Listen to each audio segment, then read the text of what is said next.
Hello दोस्तों, स्वागत है आपका रित्याज एम्पायर में। दोस्तों, हम लोग आरपीएफ, एसआई और कांस्टेबल के जीके के प्रीवियस ईयर क्वेश्चंस को सेट वाइज कवर कर रहे थे दोस्तों। और दोस्तों, इसके नोटिफिकेशन भी रिलीज़ हो चुके हैं और सभी लोग अपने अपने फॉर्म जल्दी ही भर लें। दोस्तों, लास्ट डेट का वेट ना किया करें, आप लोग टाइम से फॉर्म भर लिया करें ताकि आपको लास्ट में प्रॉब्लम ना हो। और दोस्तों, अगर ये वीडियो आप लोग पहली बार देख रहे हैं तो आरपीएफ, कांस्टेबल, एसआई की मैंने अलग अलग प्लेलिस्ट बना दी है, तो आप लोग जाके वो प्लेलिस्ट सेव कर लें ताकि आप लोग स्टार्टिंग से सारी वीडियोस कवर कर लें। और दोस्तों, साथ ही मैंने आरआरबी से रिलेटेड अभी तक जितने भी एग्ज़ाम्स हुए हैं like ALP, NTPC, RPF constable, RPF SI, ये सारे प्रीवियस ईयर क्वेश्चंस जीके के हम लोग टॉपिक वाइज भी साथ में कवर कर रहे हैं। यानी कि सबसे पहले हम लोगों ने हिस्ट्री का सब्जेक्ट स्टार्ट कर दिया है और उसके स्टार्टिंग के टॉपिक्स स्टार्ट कर दिए। तो आप लोग वो वीडियो भी अच्छे से देखें ताकि आप लोगों की जीएस अच्छे हो सके और आप लोग अच्छे से उसे एनालाइज कर सकें। तो आज का हमारा सेट है दोस्तों 24 जनवरी 2019 का। चलिए स्टार्ट करते हैं। दोस्तों, वीडियो अच्छी लगा करे तो सब्सक्राइब कर लिया करिए और लाइक कर दिया करिए। हमारा पहला क्वेश्चन है, भारतीय राष्ट्रीय कांग्रेस के पहले अधिवेशन के अध्यक्ष कौन थे? तो इसका भी ऑप्शन सही हो जाएगा, WC बनर्जी। भारतीय राष्ट्रीय कांग्रेस की स्थापना 28 दिसंबर 1885 को बम्बई के ग्वालियर टैंक में स्थित गोकुलदास तेजपाल संस्कृत कॉलेज में हुआ था। इसका पहला अधिवेशन वर्ष 1885 में बम्बई में आयोजित किया गया था, जिसके अध्यक्ष WC बनर्जी थे। भारतीय राष्ट्रीय कांग्रेस का गठन राष्ट्र निर्माण की प्रक्रिया को बढ़ावा देने की दिशा में एक प्रयास था। दोस्तों, वीडियो एंड तक देखा करिए क्योंकि हम लोग जिस क्वेश्चंस की व्याख्या भी कवर करते हैं तो उस क्वेश्चन से रिलेटेड हमारे जितने भी की पॉइंट्स होते हैं वो सारे कवर हो जाते हैं, जो आने वाले एग्ज़ाम्स के लिए बहुत यूज़फुल हैं और वो डायरेक्ट भी क्वेश्चन बन के आ जाते हैं। जैसे कि हम लोगों ने ये व्याख्या कवर की, इसमें आप लोगों के 4-5 क्वेश्चन दोस्तों सीधे सीधे कवर होते हैं, जो डायरेक्ट क्वेश्चन पूछा जा सकता है आने वाले आरपीएफ, एसआई के एग्ज़ाम में या किसी भी कॉम्पिटिटिव एग्ज़ाम में पूछा जा सकता है। तो आप लोग वीडियो को अच्छे से देखा करिए एंड तक और इसकी व्याख्या को अच्छे से समझा करिए। हमारा अगला क्वेश्चन है, फ्लैग्रेंट फाउल निम्न में से किस खेल से संबंधित शब्द है? तो इसका बी ऑप्शन सही हो जाएगा दोस्तों, बास्केटबॉल। चलिए कुछ खेल और उनसे संबंधित शब्दावली देख लेते हैं। कुश्ती, दोस्तों कुश्ती से संबंधित शब्दावली है Nelson, heave, free style, point. Table tennis से संबंधित है half volley, backhand, volley, chop. Basketball से है flagrant foul, common foul, free throw. और बेसबॉल से संबंधित शब्दावली है दोस्तों put out, base runner, perfect game. हमारा अगला क्वेश्चन है, संस्कृत पुस्तक जम्बावती कल्याणम के लेखक निम्न में से कौन थे? तो इसका सी ऑप्शन सही हो जाएगा दोस्तों, कृष्ण देव राय। कृष्ण देव राय, जिनका शासनकाल 1509 से 1529 ईस्वी तक था, विजयनगर साम्राज्य के महानतम शासक थे, जिन्होंने एक संस्कृत नाटक जम्बावती कल्याणम और अमुक्त माल्यद नामक एक कविता लिखी। इस कविता में गोदा देवी की कहानी बताई गई, जिन्हें अंडाल के नाम से जाना जाता है। शिलालेखों के अनुसार यह नाटक राज्य के वार्षिक बसंत उत्सव के दौरान प्रदर्शित किया जाता था। हमारा नेक्स्ट क्वेश्चन है दोस्तों, दीन-ए इलाही नामक नया धर्म किसने चलाया? तो इसका बी ऑप्शन सही हो जाएगा, अकबर ने। दीन-ए इलाही एक नया धर्म था जिसका आरंभ 1582 ईस्वी में अकबर ने किया था और इस धर्म में हिंदू, मुस्लिम, बौद्ध, जैन, पारसी और ईसाई धर्म की मुख्य बातों का समावेश किया गया था। यद्यपि इसका मूल आधार एकेश्वरवाद था, परंतु बहुदेववाद की झलक भी इसमें थी। तर्क पर आधारित यह धर्म धार्मिक भेदभाव से ऊपर उठकर सहिष्णुता की शिक्षा देता था। हमारा नेक्स्ट क्वेश्चन है दोस्तों, भारत के मुख्य चुनाव आयुक्त की नियुक्ति कौन करता है? तो इसका ए ऑप्शन सही हो जाएगा, भारत का राष्ट्रपति। मुख्य चुनाव आयुक्त की नियुक्ति भारत का राष्ट्रपति करता है। भारतीय मुख्य चुनाव आयुक्त भारतीय चुनाव आयोग का प्रमुख होता है और भारत में स्वतंत्र एवं निष्पक्ष रूप से संसद और प्रत्येक राज्य के विधानमंडल के लिए चुनाव करवाने का उत्तरदायित्व होता है। ध्यातव्य है कि भारतीय संविधान के भाग 15 में अनुच्छेद 324 से लेकर अनुच्छेद 329 तक निर्वाचन की व्याख्या की गई है और वर्तमान में भारत के मुख्य निर्वाचन आयुक्त राजीव कुमार 15 मई 2022 से हैं। हमारा नेक्स्ट क्वेश्चन है दोस्तों, निम्न में से कौन सी समिति का गठन निर्धनता के निर्धारण के लिए किया गया था? तो इसका डी ऑप्शन सही हो जाएगा, तेंदुलकर समिति। तेंदुलकर समिति दोस्तों 2009 में बनी थी। योजना आयोग द्वारा गठित विशेषज्ञ समूह है जिसकी अध्यक्षता सुरेश तेंदुलकर ने की, और इस समिति का गठन गरीबी आकलन की कार्य प्रणाली की समीक्षा करने और पिछले तरीकों की कमियों को दूर करने के लिए किया गया था। हमारा अगला क्वेश्चन है, मानव कोशिकाओं की न्यूक्लियस में कितने गुणसूत्र पाए जाते हैं? तो इसका डी ऑप्शन से हो जाएगा 23 जोड़ी गुणसूत्र। मानव कोशिका के एक केंद्रक में 23 जोड़ी गुणसूत्र अर्थात 46 गुणसूत्र होते हैं। गुणसूत्र एक तंतु में संरचना है जो डीएनए से बनी होती है।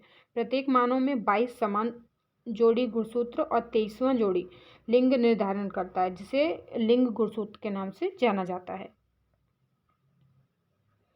दोस्तों हमारा अगला क्वेश्चन है, निम्नलिखित में से भारत के किस राज्य में मरुस्थली और बागर मैदान पाए जाते हैं? दोस्तों इसका सी ऑप्शन सही हो जाएगा, राजस्थान। राजस्थान में अरावली पर्वत श्रेणियों के पश्चिम में विस्तृत मरुस्थल भौगोलिक प्रदेश है जिसे मरुस्थल अथवा थार का मरुस्थल के नाम से जाना जाता है। सामान्य ढाल पूर्व से पश्चिम तथा उत्तर से दक्षिण की ओर रेतीले शुष्क मैदान एवं अर्ध शुष्क मैदान को विभाजित करने वाली रेखा 25 सेंटीमीटर समवर्षा रेखा है जिसके आधार पर दो भागों में विभक्त किया गया है। पश्चिम विशाल मरुस्थल या रेतीला शुष्क मैदान और दूसरा है राजस्थान बांगर या अर्ध शुष्क मैदान। हमारा अगला क्वेश्चन है, निम्न में से कौन सी भाषा सभी यूरोपीय भाषाओं की जननी है? तो इसका सी ऑप्शन सही हो जाएगा दोस्तों, संस्कृत। संस्कृत को कभी यूरोपीय भाषाओं की जननी इसलिए माना जाता है क्योंकि संस्कृत के अधिक से अधिक शब्दों को किसी न किसी रूप में इन यूरोपीय भाषाओं में पाया जाता है। संस्कृत भारोपीय परिवार की भाषा है और यूरोप में बोली जाने वाली अधिकतर भाषाएं इसी परिवार के अंतर्गत आती हैं। दोस्तों हमारा नेक्स्ट क्वेश्चन है, स्पेशल ओलंपिक्स में भाग लेने के लिए निर्धारित न्यूनतम आयु कितनी है? तो इसका सी ऑप्शन सही हो जाएगा दोस्तों, 8 वर्ष। विशेष ओलंपिक्स बौद्धिक विकलांग और शारीरिक विकलांग बच्चों और वयस्कों के लिए दुनिया का सबसे बड़ा खेल संगठन है जिसकी स्थापना यूनिस कैनेडी स्टाइवर ने वर्ष 1968 ईस्वी में की थी, जो 172 देशों में से 5 मिलियन प्रतिभागियों और एकीकृत खेल भागीदारों को साल भर प्रशिक्षण और गतिविधियां प्रदान करता है। इस ओलंपिक्स में भाग लेने के लिए निर्धारित न्यूनतम आयु दोस्तों 8 वर्ष है। हमारा अगला क्वेश्चन है, बैंकों को भेजी गई राशि और न्यायिक जमा जैसे बचत संविधान के किस वित्तीय प्रावधान के तहत आते हैं? तो इसका डी ऑप्शन सी हो जाएगा, भारत का सार्वजनिक खाता। भारत के सार्वजनिक खाता का गठन संविधान के अनुच्छेद 266 के 2 के तहत किया गया है। भारत सरकार द्वारा या उसकी ओर से प्राप्त अन्य सभी सार्वजनिक धन को इस खाते या निधि में जमा किया जाता है। भारत के सार्वजनिक खाते से होने वाले सभी खर्चों का अंकेक्षण भारत के नियंत्रक एवं महालेखा परीक्षक द्वारा किया जाता है। दोस्तों हमारा अगला क्वेश्चन है, जहाज द्वारा पूरी दुनिया का भ्रमण करने वाला पहला यात्री कौन था? तो इसका डी ऑप्शन सी हो जाएगा, फर्डिनेंड मैगलन। फर्डिनेंड मैगलन पुर्तगाल के एक नाविक थे जिन्होंने सबसे पहले जहाज द्वारा पृथ्वी का समुद्री परिभ्रमण किया था। फर्डिनेंड मैगलन ने मैगलन जल डमरू मध्य की खोज की जो अटलांटिक और प्रशांत महासागरों के बीच मार्ग बनाती है। हमारा अगला क्वेश्चन है दोस्तों, प्रोटियम, ड्यूटेरियम और ट्रिटियम हाइड्रोजन परमाणु के हैं, तो इसका सी ऑप्शन सी हो जाएगा, समस्थानिक। समस्थानिक वह तत्व होते हैं जिनकी परमाणु संख्या समान और द्रव्यमान संख्या भिन्न भिन्न होती है। समस्थानिक परमाणुओं में न्यूट्रॉन की संख्या भिन्न भिन्न होती है लेकिन प्रोटॉनों की संख्या समान होती है। चलिए हमारा अगला क्वेश्चन देख लेते हैं, भारत के किन क्षेत्रों में ठंडे रेगिस्तान पाए जाते हैं? तो इसका बी ऑप्शन सही हो जाएगा दोस्तों, लद्दाख। लद्दाख का दोस्तों क्षेत्रफल 59,146 वर्ग किलोमीटर है और इसे लैंड ऑफ पॉसेस या लादर्रा दख भूमि के रूप में भी जाना जाता है। यहाँ की जलवायु ठंडी एवं शुष्क है तथा यह पृथ्वी पर सबसे ऊंचे स्थानों में से एक है। आर्कटिक और रेगिस्तानी जलवायु की संयुक्त विशेषताओं के कारण लद्दाख की जलवायु को ठंडे रेगिस्तान के रूप में जाना जाता है। हमारा नेक्स्ट क्वेश्चन दोस्तों, सोनोरन रेगिस्तान किस महाद्वीप में स्थित है? तो इसका डी ऑप्शन से हो जाएगा उत्तरी अमेरिका में। सोनोरन रेगिस्तान उत्तरी अमेरिका महाद्वीप में एक रेगिस्तान है जो मैक्सिको और संयुक्त राज्य अमेरिका में स्थित सबसे गर्म रेगिस्तान है। और दोस्तों क्षेत्रफल 2,60,000 वर्ग किलोमीटर है। यह दक्षिण पश्चिम संयुक्त राज्य अमेरिका में एरिजोना और कैलिफोर्निया के साथ साथ उत्तर पश्चिमी मैक्सिको में सोनोरा, बाजा कैलिफोर्निया सूर में फैला हुआ है। हमारा अगला क्वेश्चन है दोस्तों, अनुदानों की मांग के लिए मतदान किया जाता है? तो इसका बी ऑप्शन सही हो जाएगा, केवल लोकसभा के द्वारा। अनुदान की मांग में राजस्व व्यय, पूंजीगत व्यय, राज्य और केंद्र शासित प्रदेशों की सरकारों को अनुदान के साथ साथ ऋण और अग्रिम के संबंध में प्रावधान शामिल हैं। आमतौर पर प्रत्येक मंत्रालय या विभाग के संबंध में अनुदान की एक मांग प्रस्तुत की जाती है। इस पर लोकसभा में मतदान की आवश्यकता होती है। हमारा नेक्स्ट क्वेश्चन है दोस्तों, पुलिस, कृषि और सिंचाई भारतीय संविधान के किस सूची से संबंधित है? तो इसका डी ऑप्शन सही हो जाएगा, राज्य सूची से। राज्य सूची में राज्यों के मध्य व्यापार, पुलिस, मत्स्य पालन, कृषि, सिंचाई, वन, स्थानीय सरकारें, थिएटर, उद्योग आदि 61 विषय शामिल हैं और राज्यों के पास इन विषयों पर कानून बनाने की शक्ति है। ध्यातव्य है कि भारतीय संविधान की 7वीं अनुसूची में संघ, राज्य एवं समवर्ती सूची के विषयों का वर्णन है। हमारा अगला क्वेश्चन है, करदाताओं की संख्या और राजस्व कर के नहीं बढ़ने का कारण है? तो इसका सी ऑप्शन सही हो जाएगा, काले धन में वृद्धि। आर्थिक सिद्धांत में काले धन की कोई आधिकारिक परिभाषा नहीं है। काले धन हेतु कई अलग अलग शब्द जैसे समानांतर अर्थव्यवस्था, काला धन, काला आय, बेहिसाब अर्थव्यवस्था, अवैध अर्थव्यवस्था और अनियमित अर्थव्यवस्था सभी का कमोवेश समान रूप से उपयोग किया जा रहा है। काले धन में वृद्धि से करदाताओं की संख्या और राजस्व कर में वृद्धि नहीं होती है। हमारा अगला क्वेश्चन है, बुद्ध को निम्न में से किस स्थान पर ज्ञान प्राप्त हुआ था? तो इसका डी ऑप्शन दोस्तों सही हो जाएगा, बोध गया। चलिए इसकी व्याख्या देख लेते हैं। गौतम बुद्ध बौद्ध धर्म के प्रवर्तक थे और इनका जन्म दोस्तों 563 ईसा पूर्व और महापरिनिर्वाण 483 ईसा पूर्व में हुआ था। गौतम बुद्ध को बोध गया में निरंजना नदी के तट पर ज्ञान की प्राप्ति हुई। यह बिहार में स्थित है। वैशाख पूर्णिमा के दिन ही गौतम बुद्ध का जन्म, ज्ञान और महाप्रयाण प्राप्त हुआ था। इसीलिए वैशाख पूर्णिमा को बुद्ध पूर्णिमा के रूप में मनाया जाता है। हमारा अगला क्वेश्चन है, निम्न में से किस शल्य चिकित्सा के जनक के रूप में जाना जाता है? तो इसका सी ऑप्शन सी हो जाएगा, सुश्रुत। भारत में शल्य चिकित्सा का जनक सुश्रुत को माना जाता है और इनका जन्म 6वीं शताब्दी ईसा पूर्व में काशी में हुआ था और इनके गुरु धन्वंतरी थे, जबकि चरक को आयुर्वेद का जनक कहा जाता था। हमारा अगला क्वेश्चन है, लंबे समय तक आर्द्र वायु के संपर्क में रहने वाले कॉपर के बर्तनों पर हरे रंग की कोटिंग के लिए निम्न में से कौन जिम्मेदार है? तो इसका डी ऑप्शन से हो जाएगा दोस्तों, कॉपर हाइड्रोक्साइड और कॉपर कार्बोनेट।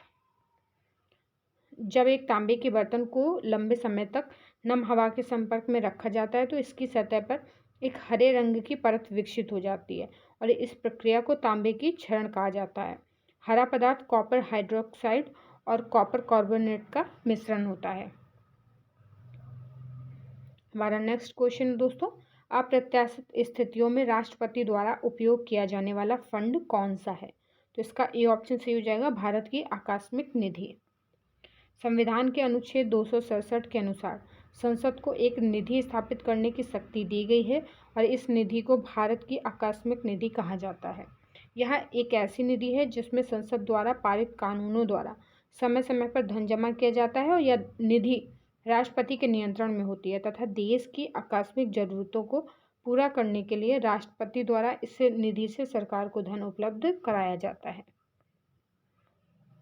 हमारा अगला क्वेश्चन है दोस्तों, विश्व व्यापार संगठन की स्थापना हुई थी? तो इसका ए ऑप्शन से हो जाएगा 1995 में। विश्व व्यापार संगठन, जिसे शॉर्ट फॉर्म में WTO कहते हैं, एकमात्र वैश्विक अंतर्राष्ट्रीय संगठन है जो राष्ट्रों के मध्य व्यापार नियमों से संबंधित और WTO को वर्ष 1947 में संपन्न हुए प्रशुल्क एवं व्यापार पर सामान्य समझौते के स्थान पर अपनाया गया। WTO के निर्माण की पृष्ठभूमि गैट के उरुग्वे वर्ष 1986 की वार्ता में तैयार हुई तथा वर्ष 1994 के मराकेश सहमति के आधार पर 1 जनवरी 1995 को विश्व व्यापार संगठन का संचालन शुरू किया गया। और दोस्तों WTO का मुख्यालय स्विट्जरलैंड जिनेवा में स्थित है। हमारा अगला क्वेश्चन है, सर्वोच्च न्यायालय की स्थापना और संगठन में संबंधित प्रावधान भारतीय संविधान के किस अनुच्छेद के अंतर्गत दिए गए हैं? तो इसका ये ऑप्शन सी हो जाएगा अनुच्छेद 124 में। अनुच्छेद 124 ए के तहत भारतीय संविधान में कहा गया है कि भारत का एक सर्वोच्च न्यायालय होगा जिसमें एक मुख्य न्यायाधीश जिन्हें CJI होगा तथा 7 से अधिक अन्य न्यायाधीश नहीं हो सकते जब तक कि कानून द्वारा संसद अन्य न्यायाधीशों की संख्या निर्धारित नहीं करती है। ध्यातव्य है कि भारतीय संविधान में भाग 5 में अनुच्छेद 124 से 147 तक सर्वोच्च न्यायालय के संगठन, स्वतंत्रता, अधिकार क्षेत्र, शक्तियों एवं प्रक्रियाओं से संबंधित हैं।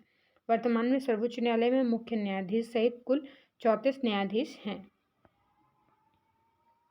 हमारा अगला क्वेश्चन है दोस्तों, एक स्वायत्त निकाय के रूप में भारतीय संसदीय समूह का गठन किस वर्ष किया गया? तो इसका सी ऑप्शन सी हो जाएगा 1949 को। भारतीय संसदीय समूह एक स्वायत्त निकाय है जिसका गठन 16 अगस्त 1948 को संविधान सभा द्वारा स्वीकृत प्रस्ताव के अनुसरण में वर्ष 1949 में किया गया। दोस्तों आज की वीडियो में इतने ही क्वेश्चंस रहेंगे। हम लोग इसकी नेक्स्ट वीडियो में इसके आगे के क्वेश्चंस कवर करेंगे।